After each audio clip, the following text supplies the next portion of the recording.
I have some personal questions for John, like what would he say religion is? And though John doesn't mention this, what would he say about art and artists? And then there's all the stuff about Jesus. Like, what does John really think?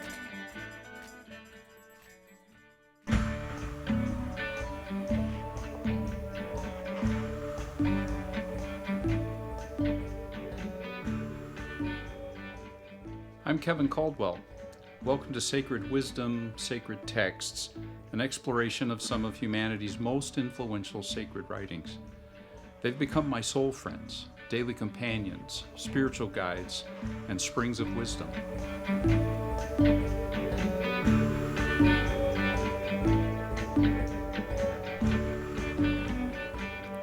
Implications. Everything has implications. Almost every explicit statement also implies more than it says directly. There are implications intended by a communicator, but there are sometimes also implications even they are not aware of. Implications their intended message is sparking within the mental frameworks of their audience. This is especially true when the audience is separated by time and distance from an ancient text like John. Picking up on all the implicit layers of an ancient text is especially difficult, nigh impossible. And from our side, we can't help but ask questions the original authors and creators did not ask and could not ask, which means sometimes we will see implications and trajectories in their thinking they did not and could not foresee. In every communication, this is always what some linguistic theories refer to as an excess of meaning, which in essence means that we always convey more meaning than what we explicitly express, and more than we in fact intend. And those who receive what we say, or sing, or write, or signal, will capture both less and more than what we intended for them to capture. Thus, interpretation of a text like John is a process that actually will never be finished. And that has absolutely been my experience as I've explored John 1, verses 1 to 18.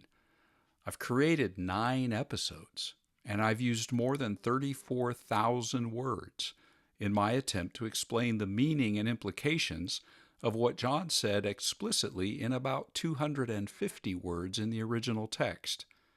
And even with all of that, I don't presume to think that I've captured it all. This comes as no surprise to me. I'm in good company. Although the Greek vocabulary and grammar of the Gospel of John is some of the simplest Greek in the New Testament, this book has mystified and challenged commentators for nearly 2,000 years.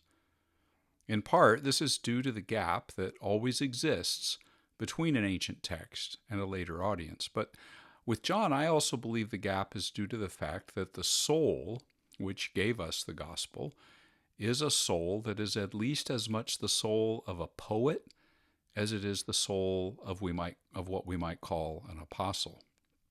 I use the word poet in both a literary sense, but also in the sense of a personality type.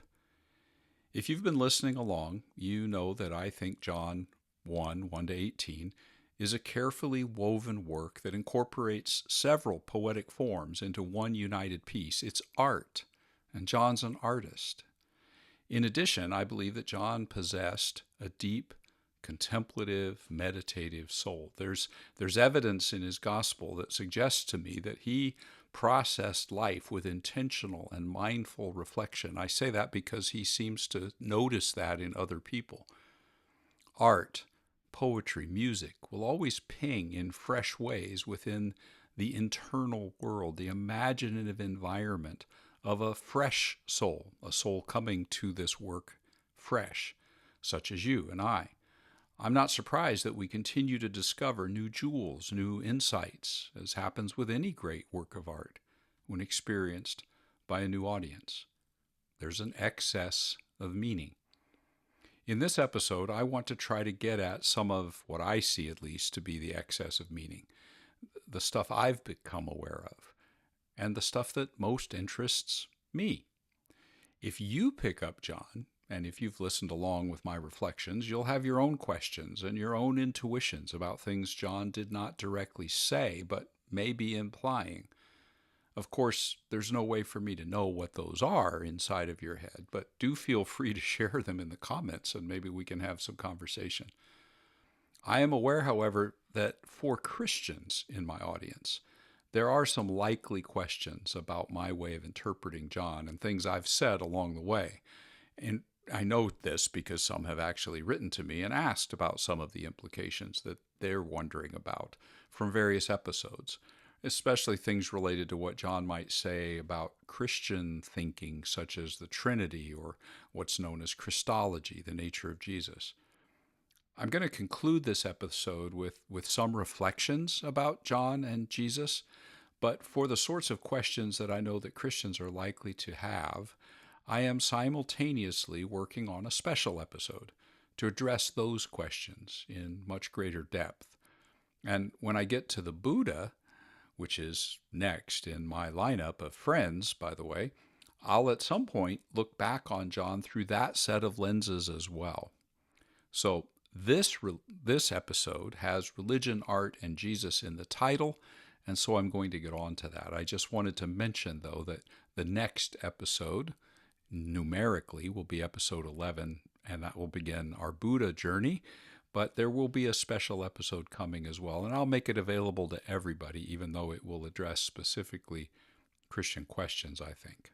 All right, again, on to what I think John might have to say about religion and art, and then a concluding section on John's view of Jesus. I'm going to start with religion and spirituality. And here's a mashup of things that I think speak to this topic, things that I'm pulling right out of what John says in chapter 1. The life was the light of humanity. The life which came to be in God was and is the light of all humanity. The light shines in the darkness. It continues to shine in the darkness. The darkness hasn't taken it in or overcome it, hasn't quenched it. And while the light is the light of all humanity and available to everyone, at the same time there are people, such as the person called John the Baptist, and there are texts, such as the Hebrew sacred texts, which are, in John's words, sent from God in order to bear witness concerning the light, to witness to it, and to do that in such a way that everyone might come to believe, might, in other words, frame their ways of understanding and their ways of seeing things through that witness or those witnesses. They're not the light, those witnesses. They're not the same thing. They're religious and spiritual, and soon I will add creative and artistic insights, are not the same as the light, not identical to it, but they exist in order to witness concerning the light. And that's a strong but that John uses there. It's a strong apposition. They are witnesses, not the real thing. They're pointers to the light that's available to everyone, but not everybody's paying attention, and so these witnesses help us to see. There is a light that we can capitalize, however, as capital L, light. And that light, capital L, enlightens every person, shines on and illumines everyone. That light, capital L, was coming into the world, John said, and was in the world before coming into the world, has always been in the world, but also can be said in a distinct way to come into the world through more specific and particular ways, including in John, the way the light came into the world to be seen when the Word became flesh and dwelt among us. The Word that was towards God, who is the Word that is towards God, became flesh and lived among us. In sum, John's conviction is that the light is both universally and individually available to everyone, but also shines in very particular ways and very particular channels, but also universally shines. So particularly and universally available, particularly and universally shining, particularly and universally received, or at least potentially so. So John 1, 1 to 18 leads me to expect that what we call religions, now I'm dealing with implications because John doesn't speak about religion directly, that religions have come about as a result of the light that shines for all people. Religions will, in various ways and to varying degrees, just like individuals, be bearers of that light, or conduits, or meeting points, what some might call thin places. John's understanding of the light suggests to me that the mythic frameworks and the metaphors and the insights and the imagery, the shared rites and rituals, the shared language which take shape in every religious community and heritage, which flow from the spirituality of human beings and continue to shape the spirituality of human beings, that all of that flows from the universal illumination of the light as individual human beings experience the light and develop ways of expressing those experiences, and within different religious heritages, as unique witnesses to the light, help point the way for others. In fact, that's how I would describe what I think John might say that spirituality is, if he were to use the term, which again, he doesn't. It's the experiences that human beings have with the light, both individually and communally, and the subsequent ways that they express those experiences through various practices, rites and rituals, devotions, shared understandings, what we might call doctrines or beliefs, and forms of community, such as the universal local expressions of church in the Christian world, or the universal and local expressions of the Ummah, for example, in Islam, just to use two very broad and general examples, because examples can be found in every religious heritage. And this is why this podcast is of interest to me. It's a way of allowing all the light bearers and witnesses, all the religions, at least the ones I'll be addressing here or allowing to address me, to share the ways that they refract the light and thus shed light on each other and for each other.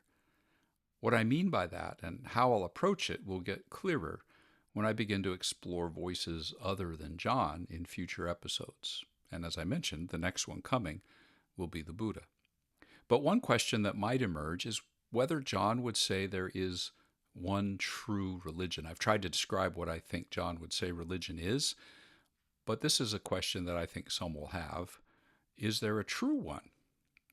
John's answer is actually found throughout his gospel, but and through different encounters. For example, a really important encounter between a woman from an area called Samaria and Jesus.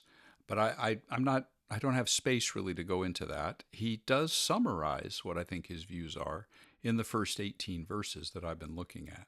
Summarize may not be the right word, but I think there are hints of what his answer to this question might be in that section. Those verses speak of a world that we might say is aglow with divine light. In fact, I did say it that way in a prior episode, which enlightens all humanity and each human being. There are divine and human witnesses which serve to point our eyes to the light, as we've just observed, and everyone is constantly being invited to see and to know and to receive and to trust that divine light. That's the essence of spirituality for John. When we say yes to the invitation that we are all receiving, we are, according to John, and to use his language, begotten as divine children and begin to be transformed into the divine qualities, which, as we've noted in prior episodes, are the qualities of towardsness, into-ness, embrace, openness, and humility. That is, I think, what John's answer to the question, what is spirituality? That's how I think he would frame it and describe it. And empirically, I observe that in every religion of which I'm aware, there are examples of men and women who seem to have experienced that kind of transformation, in varying degrees. And there are certainly examples of people who don't, in varying degrees, including within the religion that would claim the Gospel of John as a sacred text. There are some who do not exhibit the qualities of people who have said yes to the light, the way John sees it. So I think for John, the question is not about religion as we use that term and which one is right, but about a transformed way of being, which I think is how he sees spirituality. And this is a place where I know Christians will want to ask, well, Is that all, Kevin? What about Jesus? Don't people need to accept Jesus in John's view?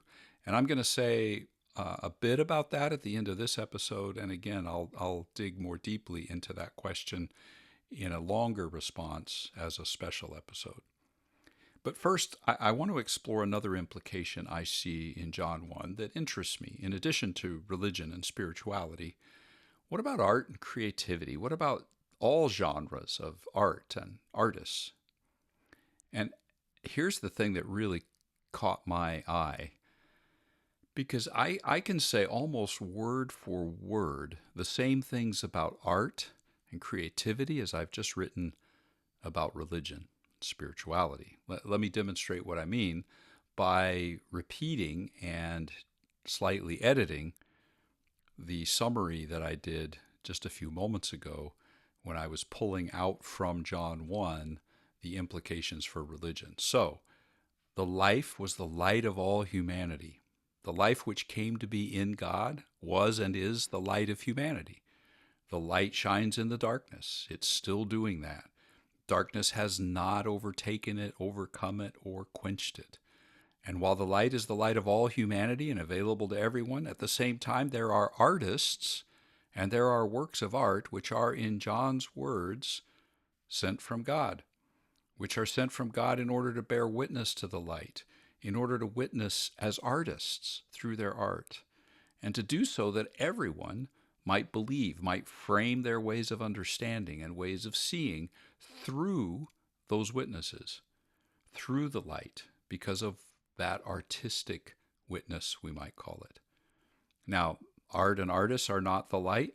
They're not the same as the light. Their creative and artistic insights are not the same as the light, not identical to, but, and John uses this strong but they witness concerning the light. They are witnesses and pointers to a light that is available to all of us, but most or many are not paying attention to. Art and artists help people pay attention to the light that is the light of all humanity.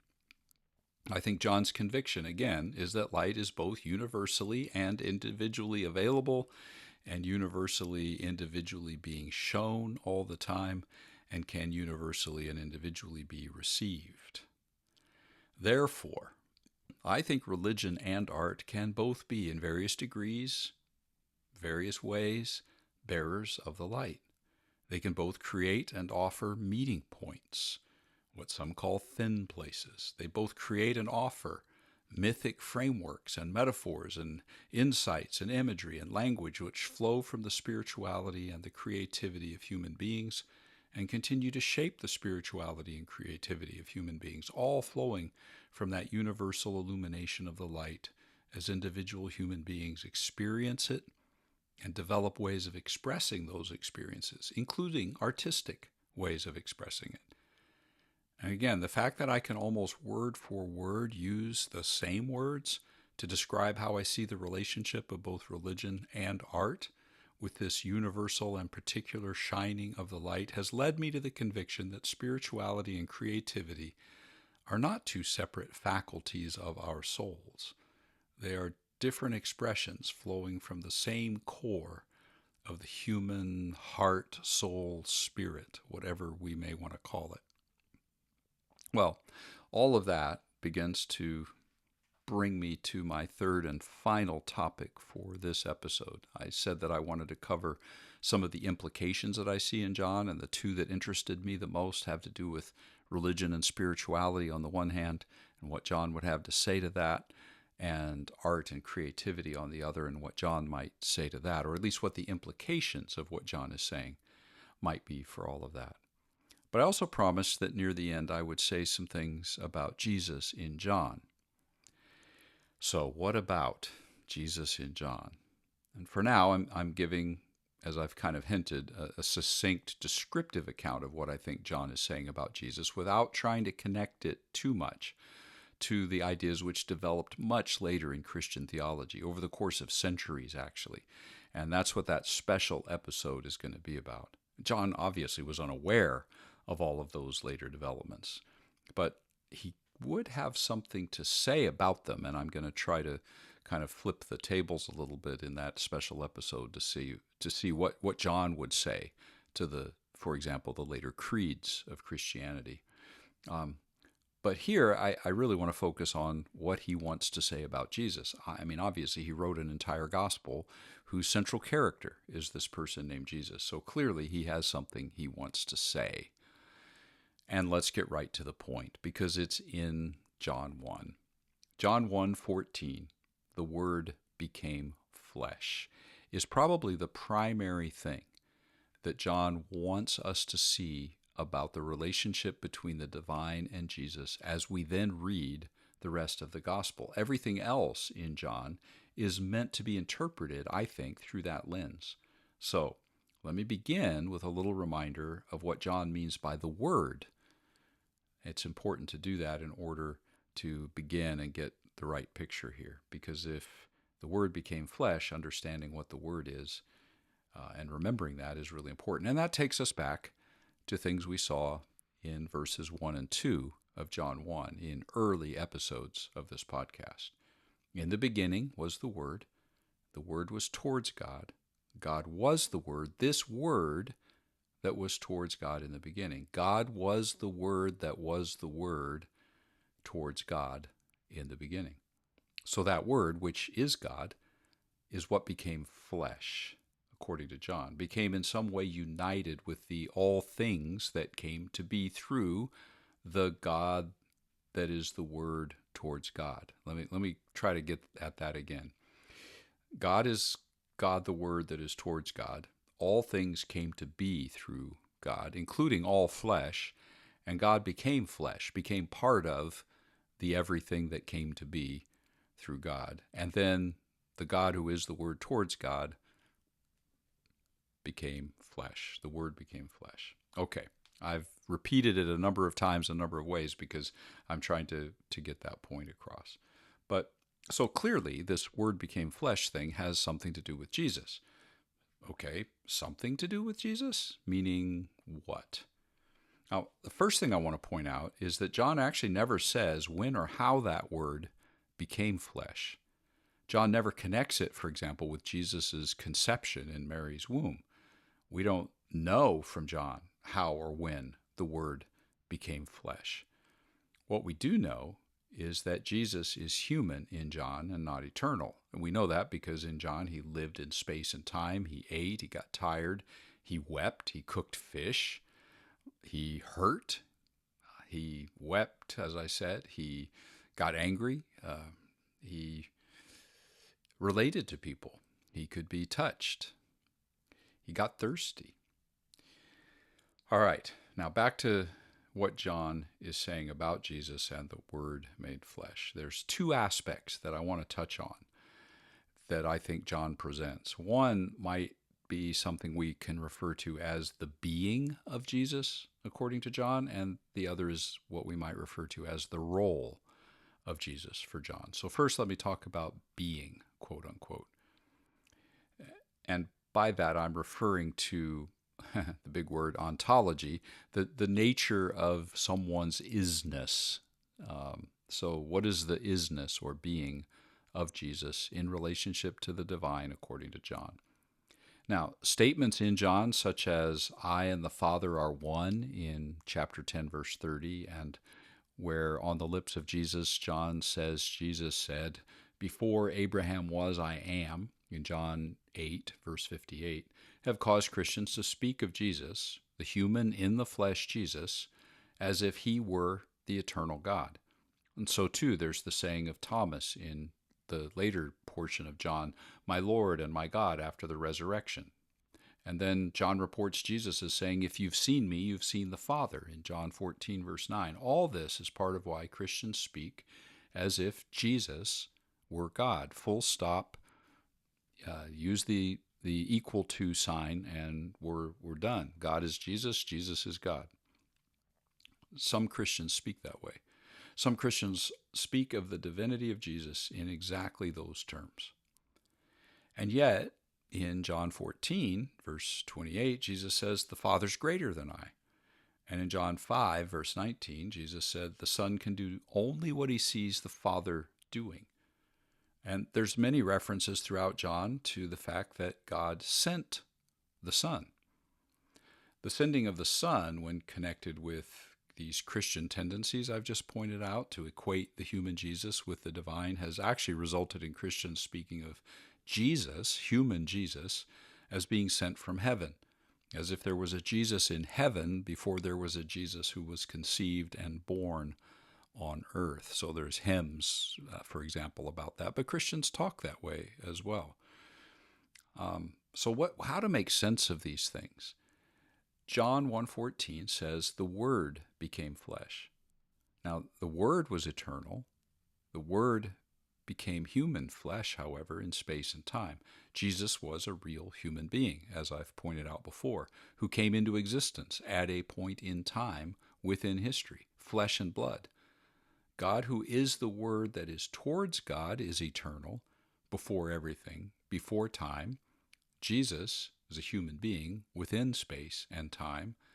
One can't simply equate the two as easily as often happens in Christian vocabulary. And yet, the fact remains that in John, Jesus speaks in a paradoxical way. Jesus speaks in first person singular as a human being. But John also presents Jesus speaking in first person singular as divine. So how to make sense of that? That is what the special episode will dig more deeply into. But for now, let me explain it this way. In John chapters 14 through 17, multiple times, John records Jesus in various ways saying to God, I in you and you in me. A reality that Jesus extends, by the way, to those who follow him. They are in us, we are in them, you in them, I in them. This is the language of union, a union that I believe enables Jesus to speak in the first person as a fully human being, and at times in first person as if divine.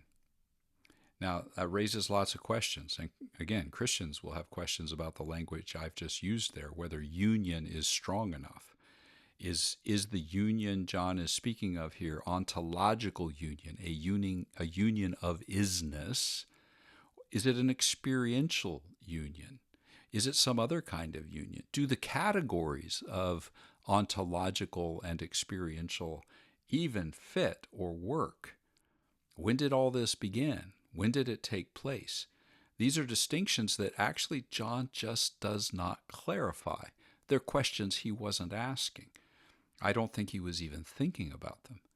And by the way, Buddha is going to bring up a whole other set of ideas to ask here about the nature of the self and selves and being and isness and experience. But I'm going to hold that till I get there.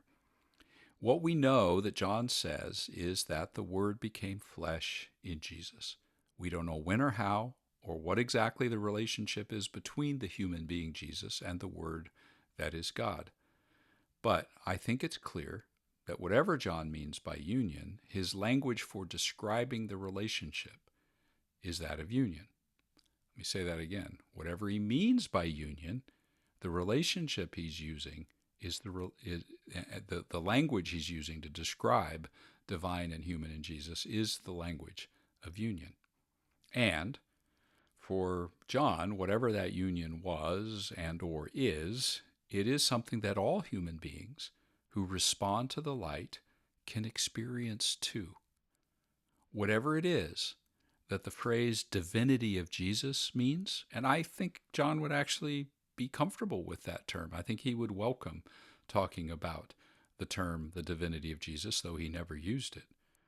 I think in addition to that, whatever that might mean, John would not want us to forget that there is a way of speaking, and this will shock some people in the Christian world, of our divinity too.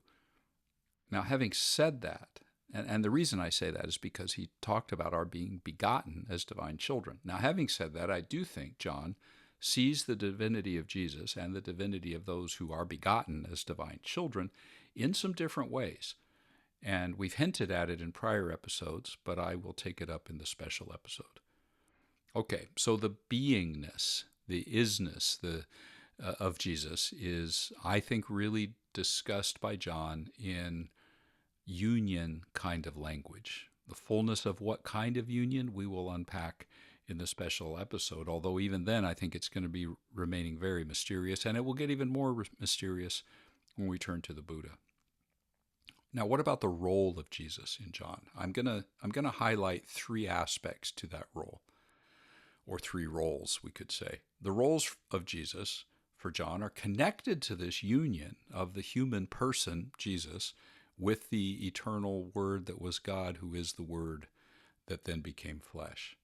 In fact, I think for John, the prime role he sees for Jesus is ultimately that role of the Word that is God being made flesh.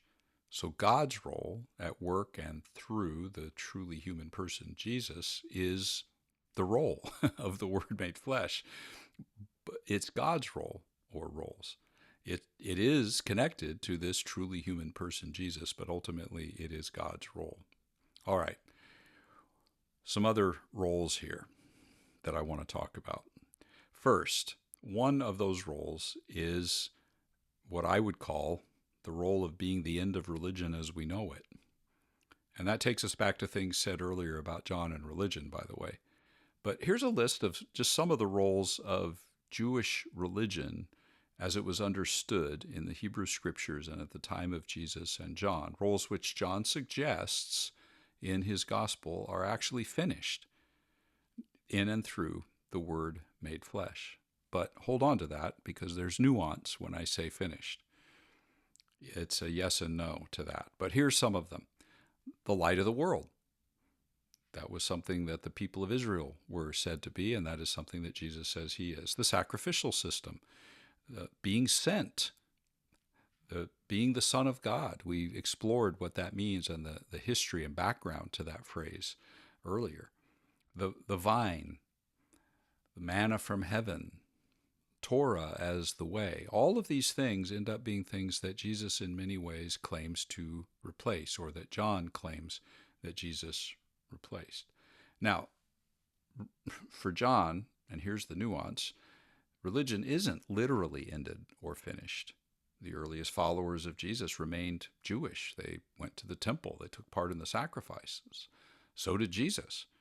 It's more accurate to say that in John there's a new way to be religious within whatever religion one participates. And that's where I think we get back to the conversation we've had earlier in this episode about the nature of religion and the nature of spirituality. A second role is the role of Jesus as the way. John 14:6, famous passage. Jesus says, "No one comes to the Father but by me. I'm the way, the truth, the life. No one comes except by me." And traditional interpretation takes this to mean that unless someone comes to know God by knowing the life and teaching of Jesus, they can't come to God. But let's read this through the lens of John's prologue. I think a different picture emerges. The first person there, the I that is the way, when seen through the lens of John 1:14 and not just chapter 14, can be understood as the Word, the divine. And if we keep in mind that in the prologue the Word is God and is the light that enlightens everyone, then it's very appropriate to take John 14:6, "I'm the way, the truth, the life, no one comes to the Father but by me," to mean that no one comes to God except through the light that enlightens all humanity and always has done so, and to do so by responding to that light.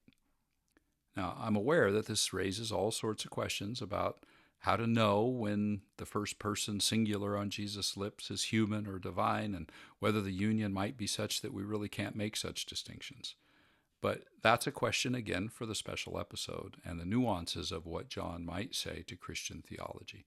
But for now, I simply want to note that the claim to be the way, when read in the light of John 1:14, is a claim being made by the Word that became flesh. And that Word is connected to the light that enlightens all humanity.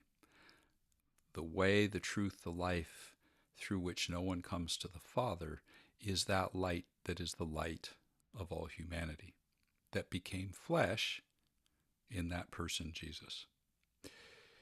The third role of Jesus that I want to highlight is the role of saving people. John 3:16 is the most famous verse in this connection. The Son, who is Jesus, in that context, is sent to save the world. But save it from what and how?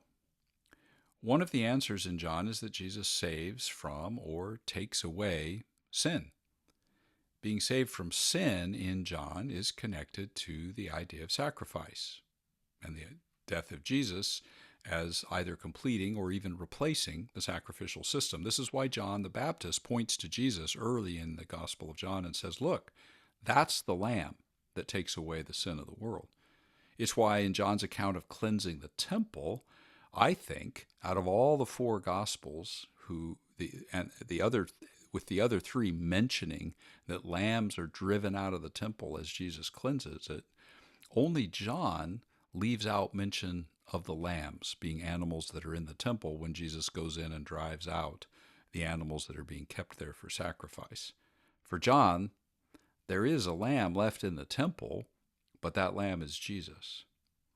Now, how the death of Jesus as a sacrifice works, quote unquote, is a big question. The answers would require a lot of space to go into thoroughly here. To summarize it, though, which is likely going to raise even more questions, to summarize it is what I have space to do, and I'm going to give it a shot, even though I know it's going to raise other questions.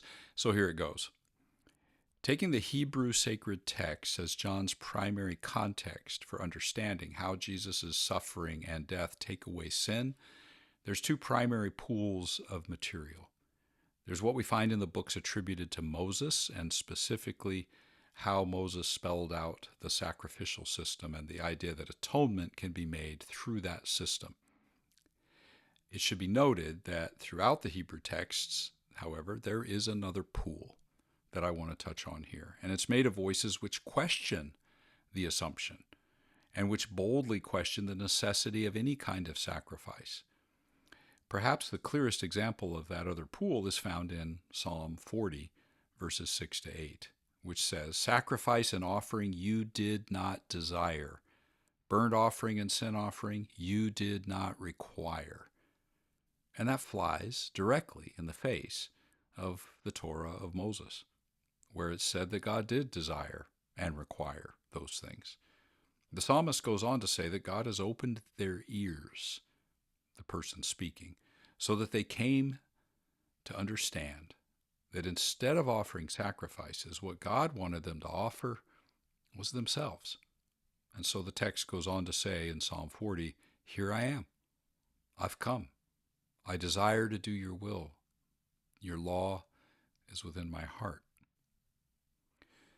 So I think it's really important to keep those things together.